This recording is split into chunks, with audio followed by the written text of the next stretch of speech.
کل یہ ڈسکشن ہو رہی تھی کہ ایران میں امریکہ رجیم چینج کرنے لگا. ایک طرف افغانستان کا بارڈر ہے انٹائرلی اگینسٹ پاکستان، ایک طرف ہمارا ایسٹرن بارڈر ہے ہندوستان کا، جانتے ہیں ٹریڈیشنلی اگینسٹ پاکستان.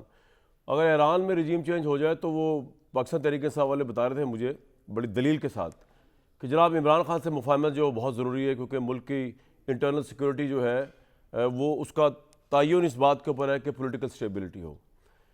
ایشو یہ ہے کہ عمران خان نے دشمن تو سارے بنائے، دوست ایک بھی نہیں ان کا.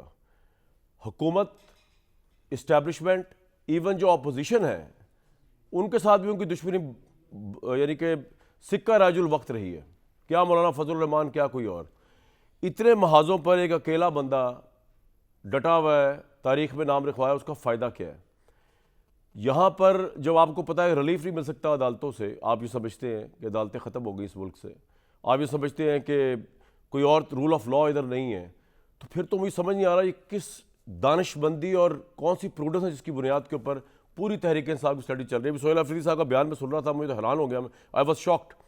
انہوں نے کہا کہ بھئی بات یہ ہے کہ وفاق بار بار کہہ رہا ہے کہ جناب وہ دہشت گردی ہو رہی ہے افغانستان سے. انہوں نے اپنی محبت کا اظہار کیا افغانستان کے ساتھ. انہوں نے کہا بھائی ہمیں ثبوت دکھائیے.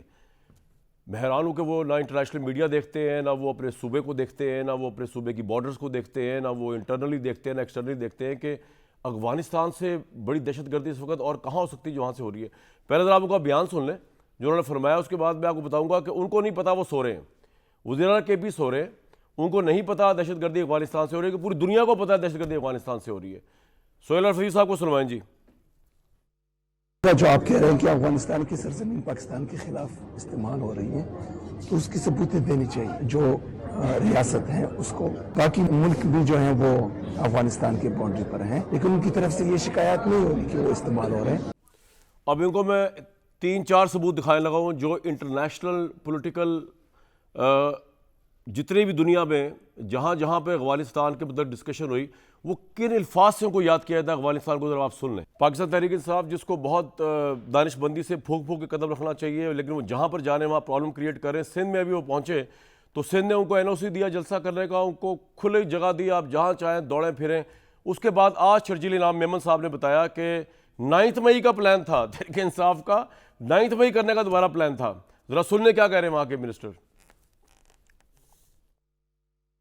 ایک تھریڈ بھی آیا تھا کو بتا دیا گیا تھا خیبر پختونخوا حکومت کو، ایک سیکورٹی ادارے کی طرف سے آپ کو جلسہ کرنا ہے، جگہ بتائیں، ہم آپ کو جلسے کی جگہ دیں. تو ان کو کہا گیا جی آپ ان علاقوں میں جائے گا، ان علاقوں میں نہیں جائے گا. کمٹمنٹ کی، اس کے باوجود بھی کمٹمنٹ کو پھر انہوں نے جو ہے اس کی وائلیشن کی. ان تمام چیزوں کا ناجائز فائدہ لیا گیا اور پھر ایک دفعہ ایک خطرناک کوشش کی گئی کہ 9 مئی جیسا واقعہ کراچی میں دہرایا جائے. یہ ساری ذہن کی عکاسی کرتی ہیں کہ آپ کا جو لیڈر ہے جس نے آپ کے ذہنوں میں صرف انتشار، صرف جو ہے ملک اور حکومتوں کے خلاف جو ہے وہ بغاوتیں کرنا، آپ نے پھر وہی انتشاری سیاست کرنے کی کوشش کی، آپ نے پھر وہی نفرت انگیز زبان استعمال کرنے کی کوشش کی. ان کا کوئی موڈ نہیں ہے کہ قومی ادارے میں آ کے یہ صحیح صاف سیاست کریں. 8 فروری کو نہ ہی کوئی پہیہ جام ہونے دیا جائے گا، نہ کوئی دکان بند ہونے دی جائے گی، نہ کوئی ہڑتال ہونے دی جائے گی.